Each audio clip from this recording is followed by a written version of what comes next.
Mugi-mugi nggih menika Dambagong utawi rakyat ing endi desane ngene iki endi lali aku.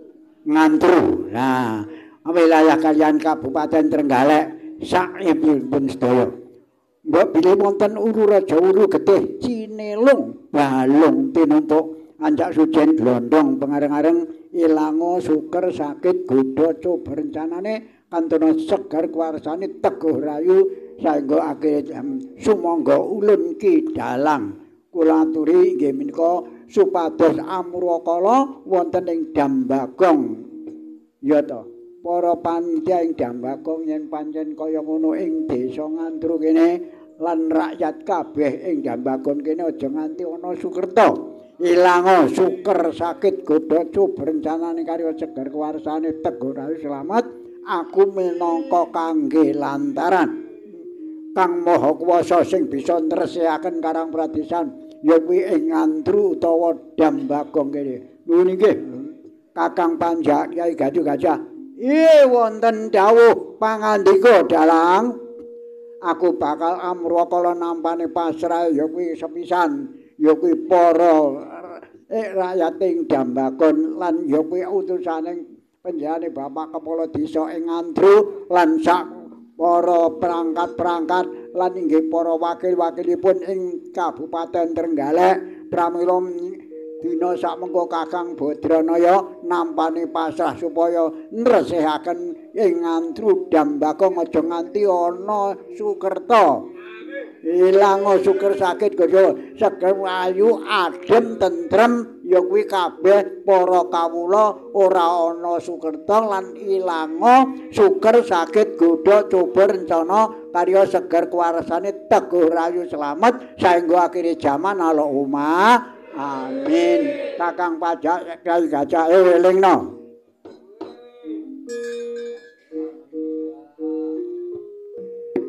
tak wacake sesuntengan pengirupan kala bata tumpang ringin sungsang Bendara Giri lan sak panunggalane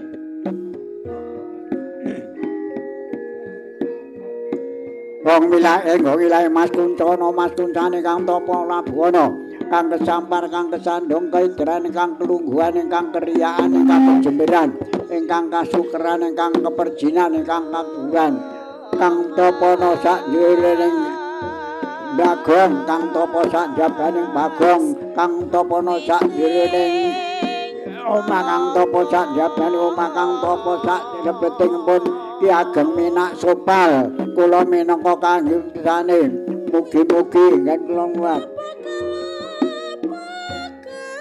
Panapulanang sejati panapulannya pengadep Sang Hyang Guru sejatiku Sang Hyang Tunggal Sang Hyang meneng paning aku Sang Hyang Naradana sadure napasku Sang Hyang tega lungguhku ki glegerku si menara raga Abu Bakar Baginda ngali kuliting wang getih ngewang-ewang Sang Hyang lambiku Mas Untu mara kebanjangan randubra paguyakane si Gajah Warak Asya kepala asya kedongrak nelu daya dayu kedanyangan para menungsa ing Ngantru Dambagong ya kuwi duweni lara ngelu watuk panas gigil lampek kejulino mumet setruk ngedan geni kang saka wetan mangulon parane dudu genine menungsa genine Bathara Kala apa karyane geni angobongi sekaing kala angobongi sekaing Brama angobong sing Durbala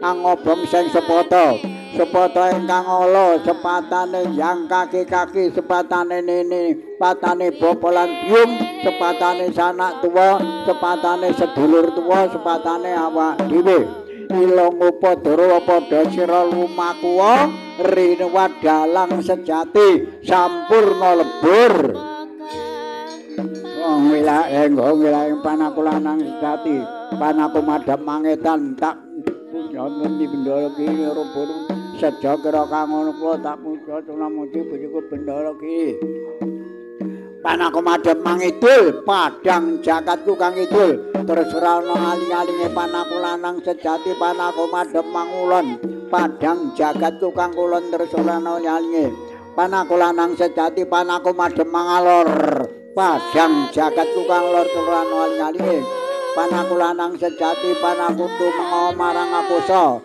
tumungkula marang praturi angulati sekeng kala angulati sing brama angulati sing durbala angulati sing sepata angulati sing pata angulati sing sepata ingkang ala sepatane yang kaki sepatane nene sepatane bopolan biung sepatane sana tuwa sepatane silu tuwa sepatane awak dhewe ilong upadara padha sira lumakari wadalang sejati sampurna lebur Sang Hyang Wening Paningaku Sang Hyang Nuradana cadre napasku Sang Hyang Tega lungguhku glengkerku sumra sabu pakar bakindo ngali kulit tengwang getih ngewang-ngewangku sang lambiku masuntu mara kebanjang randu kula pabiyane si gajawara aja kebara aja kedongrak neng ludaya dayu kedayan menungso winduweni lorong luwatu panadikan pekedhene memetetluk glethekan kuwi Joko Wetan mangun didikene menungso gene ning Bathara Kala apa ngaryane angobong sing kala angobong sing brama angobong sing durbala angobong sepata ingkang ala patane yang kaki-kaki patane nene patane popolan biung patane sanak tuwa patane dulur tuwa patane awak dhewe ilong upadara padha sira lumakari nawat dalang jati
Carita nalika samara dalang dadi nyonteng pengirupan kala bata tumpang ringin kusang bendhala giliran sak panunggalane bumi ing pariwana ki jajar kala Bathara Kala ya kama salah tapa ngrame suwene 40 di kurang sak silire manggan kagodha karo menungsa ya kuwi saka ngendi ya kuwi nyawuk banyu sanga methik kembangane werna sanga tanpa tembung tanpa catur njugarake nggonku tapa nalika jaman semana aku dautus karo Rama Guru ibuku Betari Durga supaya dadi penggodaning para menungsa ning dasare kudu tapa 40 dina ana Tlaga Madirda kocap kacarita nalika samono jajal kedadiane kama wurung wutah singkang tanpa wadah ya kuwi anggone senengan budak ibune Betari Durga ngangklang jagat kasiliring samirana senjange nyingkap wenti sing katon jelek tumetes ana ing Tlaga Mati gleger dadi kama ya kuwi ing dadi Bathara Kala ing kono supaya dadi penggodane manungsa golek pangan tumurun ngarsa padha jajar kala nyenggiran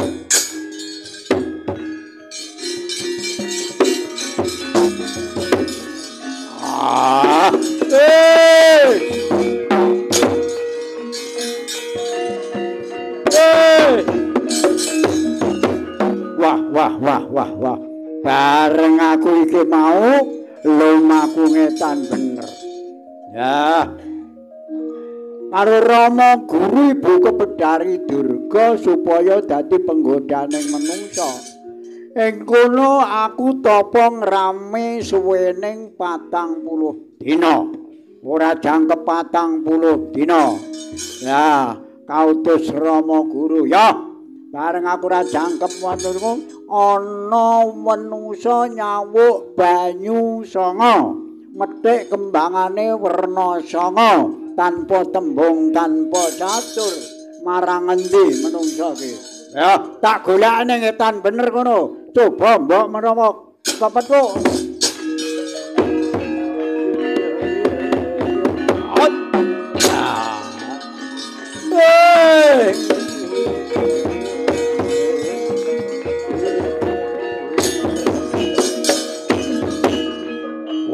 Wah.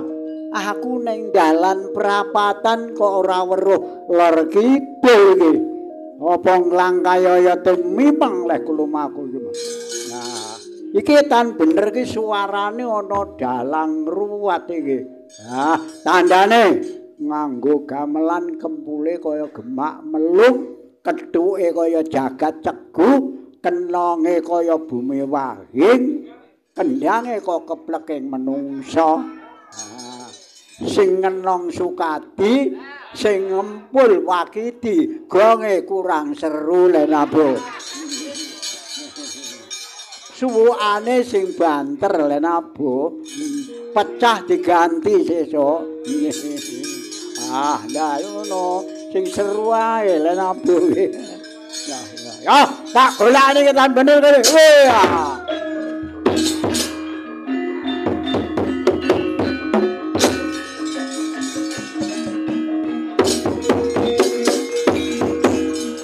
Lah iki suarane dalang ruwat iki. Iki ana ngendi iki? Wah. Ya. Iki dalang ruwat ning barang aku pedhak panggonane dalang iki wis tekan panggonane dalang ruwat. Kok ora ditakoni? Kok sedeku mari kelu iki? Ora gelem takon apa perang lirik tekaku kene. Iya. Wong gelele wis ngeteri sego goreng kok ora gelem takon. Iya piye iki? Oh, aku ora ditakoni karo dalang tak mrobos sore panggung tak deloke.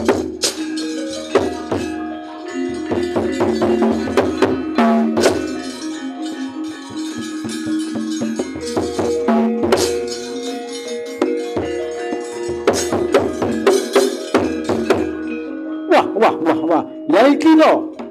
Sajen panggang buteng. Wah, ambeng-ambengane semono mbane ae. Tengku liyer-liyer iki. Awit esuk teko yahene kok urung isi. Ya, tadah para mangsa. Hai, masa ngerti iki. Wareg iki tandane atop. Lek wis atop aku marang panggonane dalang, ora dadi tekani. Lho. Wis tak rusak tatane dalang panggah sedeku maru. Tak godane maneh, panggunge tak roke wayange pentek.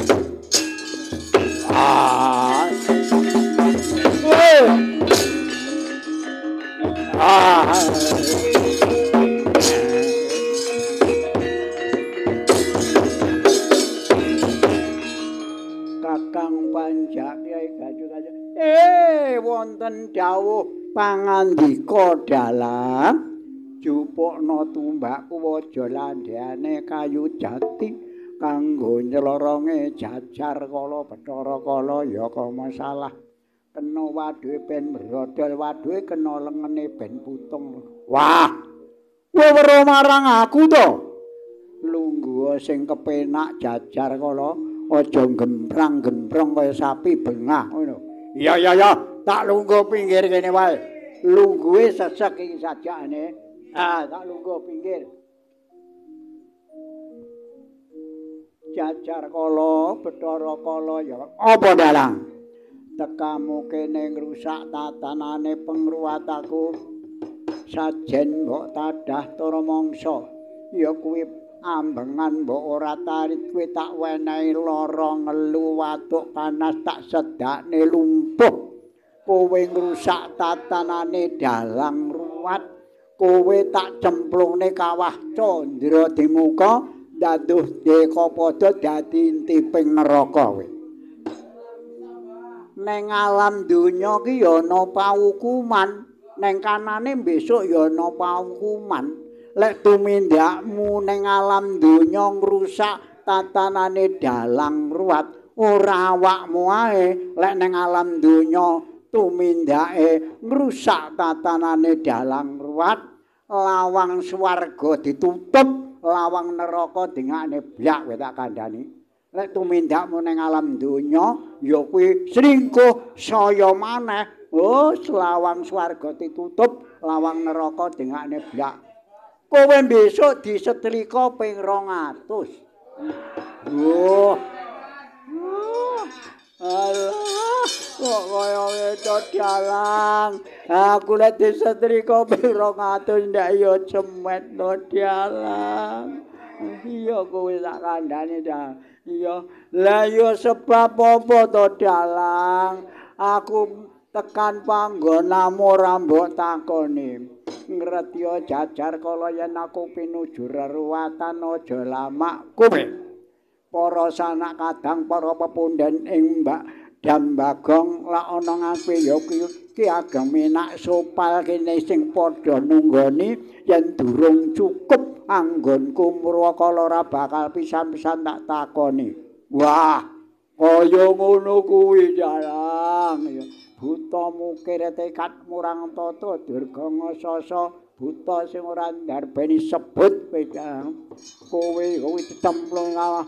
Aduh dalang, aku wis kalah karo kowe dalang. Kok tak lem kowe kudu minggat saka kene. Aja dadi penggodaning ya kuwi lingkungan Dambagong lan desa ngantru lan aja dadi penggodane rakyat ngantru ping pindhone Kabupaten Trenggalek. Kowe aja dadi penggoda kowe tak kandhani.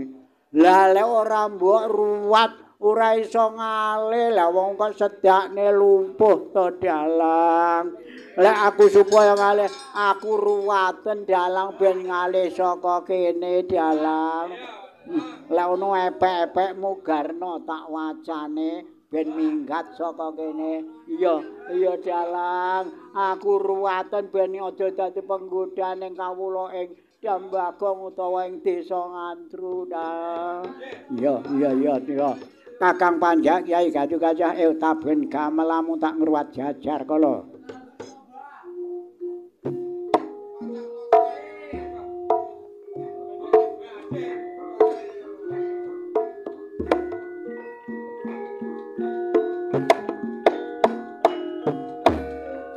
Hong wilahe manungsa Lan aku madhep maetan pitak puja sona muja pujiku tendala girimina karo rupa-rupa sedya kira ana kidul tak puja sona muji pujiku tendala girimina karo rupa-rupa sedya kira kang ulung tak puja sona muji pujiku tendala girimina karo rupa-rupa sedya kira kang ulung tak puja san muji pujiku tendala girimina karo rupa-rupa sedya kira kang tak puja sona muji pujiku tendala girimina karo rupa-rupa sedya kira kang tak puja sona muji kang durung dumadi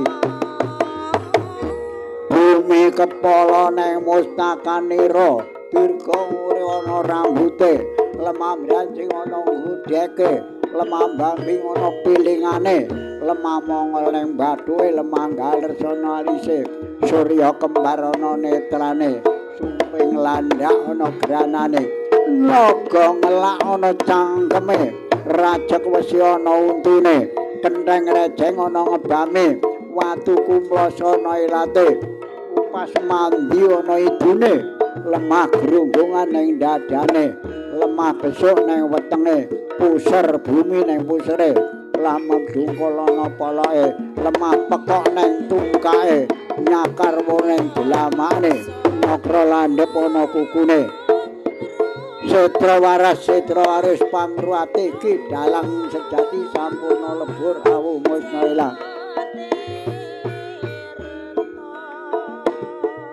Kala gawe ngaranira kala jantung ana mumun, kala kumpal ana dalan, kala mringis ning pager, kala nglencer ana latar, kala umbruk ning pawuan, kala ledok ana lesung, kala sujen ana lengkong, kala ngadang ana lawang, kala kesat ning jugan. Kala jejer ning saka, kala jagrak ning songgal, kala waton ning rembuk, kala kupile ning bantal, kala nglimber kono sewek, kala ngawe ana sampiran, kala sunglepet ana gelek, kala semelap ana teteng, kala mrebet gelap niku. kala mrepet sajroning omah kala posane mususan kawah wedaning kuali adeg-adeg sarekna lebur umune padha sira lumakoren wadalang jati sampurna lebur saya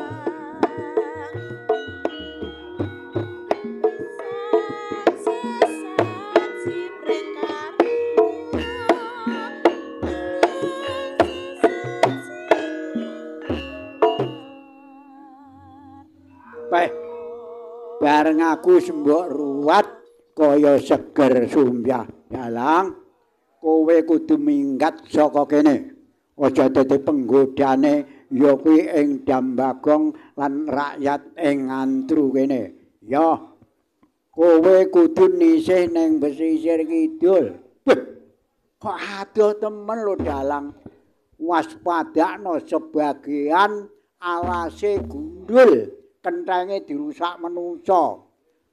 Dina sak mengko udan deres lemahe padha mlorot. Bendungan mlorot, Depok mlorot, Pelas Bawang mlorot.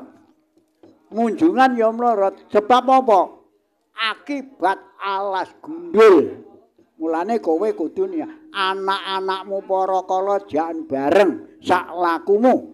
Kala kang kesampar kala kang sandung kluntung waluh bayu barat topeng rekesa balub gamban jim setan priprayangan engklek-engklek balung atandak dina sak mengko kudu nisih nang pesisir kidul.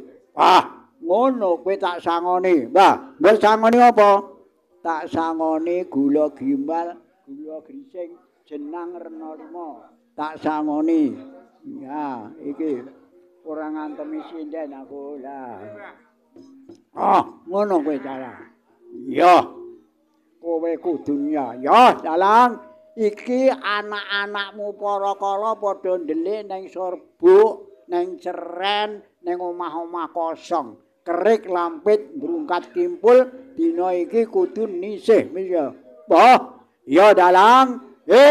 Anak-anakku para kala, ayo kowe padha. Kowe tak ana neh pepanjenmu apa? Upamane wong ki lek ndek anak siji arane untang-anting, lek lanang wedok ya kuwi dana dine. Kuwi wis diaturan, kuwi wong desa. Ngono. Ya. Wah, ngono lek ora dadi anak putune Ki Dalang panganing Bathara Kala. Panganku ya sik akehane. Iki selo ngarep diundang neh apa ora to, Dalang ora sah ngonyol-ngonyolne. Dalang ora ya karek hak asasi ngene.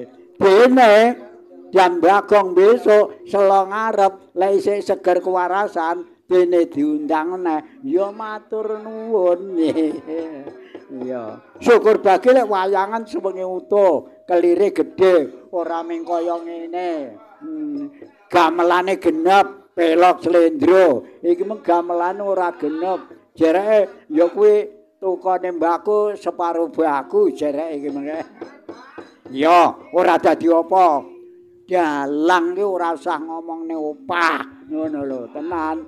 Ora usah ngomongne opah. Lek ngomongane apa ngelek, ngono tak kandhane. Wis to. Dalang ki jan ora larang-larang ya laris. Ngono lho.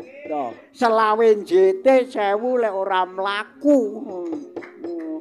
Ngene wae sesuk sore kuwi tak kandhane lho yoga-yoga ki sesuk bar magrib budal lho. Sesuk sore ning bale desa ya kuwi Sambirja. Wis blak potang ora usah dadak diloyang-layangi. Aja tak golek nang wong melu wis iki ae. Waranggana ya kuwi ae. Ya dalang aku tak niki kocap kacarita narika sana jajar kala huncat saking arang pelasian Dambagong gumrutuk.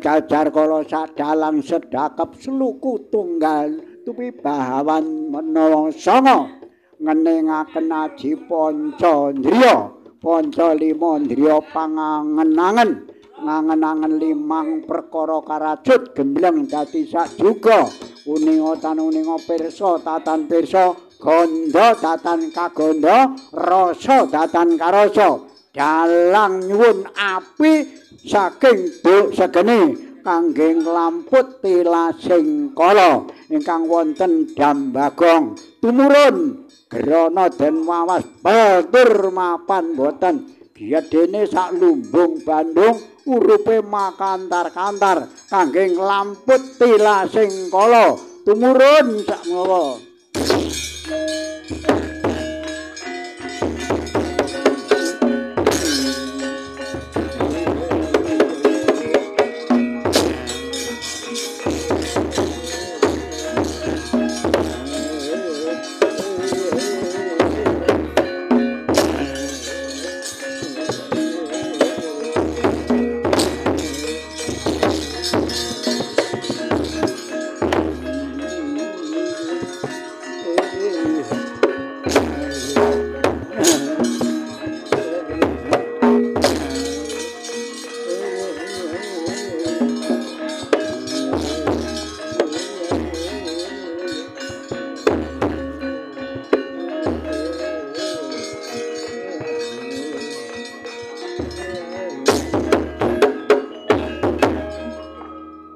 menika kados ulun Sri. Iya, dalang ora kleru panyapamu dalang. Aku Sri Sedono, lang Kakang Joko Sadono. Aku takon karo kowe dalang.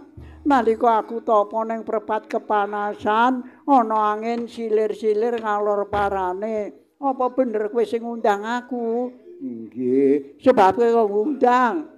Pramila panjenengan kula aturi nggen kula mruwa wonten Dambagong wonten wilayah Yika Ngantru kula aturi ngemong inggih menika rakyat Ngantru lan rakyat ing Kabupaten Trenggalek kula aturi manjing gedhong kencana babar tumangkar anak pranah ana digarap srinane sewengine. Ya ngene lho, aku tak meling saka sauntara. Sebab para menungsa iki saiki padha nglalekne Purwadaksina. Saiki iki musuhku akeh dalang. Nalika tanah Jawa kekurangan pangan, aku budhal saka Gunung Cempa numpak prau. Bareng ana pinggire samudra arep ngancik leladan tanah Jawa, diprebak dicegat Prabu Seranggana. Tak tamane uluh Trenggana jaman semono urung ana bedhil badar dadi ketan. Para menungsa lek nandur pari lali-lali delingna kudu ngono ketane ngono lho dalang. Nggih kula cirasane. Lah musuhku ki saiki akeh tumenggunge goregrek. Nalika jaman semono tak taman uluh Trenggana uluh Pogok urung ana bedhil jaman aku ya ki diwiwit tanah Jawa kekurangan pangan. Dadi omong apa? Wereng. Patihe Taksaka dadi oma tikus. Demalung dadi oma kul. Musuhku ki saiki akeh. Wereng kul tikus. Bapak tani padha nglalekne Purwadaksina. Liring ngene. Lek wayah tandur ki aku biyen ya dibrokoi lho wayahe. Wayah ngentas-entasi, ngembang pareni, wayah labuh. Saiki ora. Mulane musuhku merajalela, wereng kul tikus.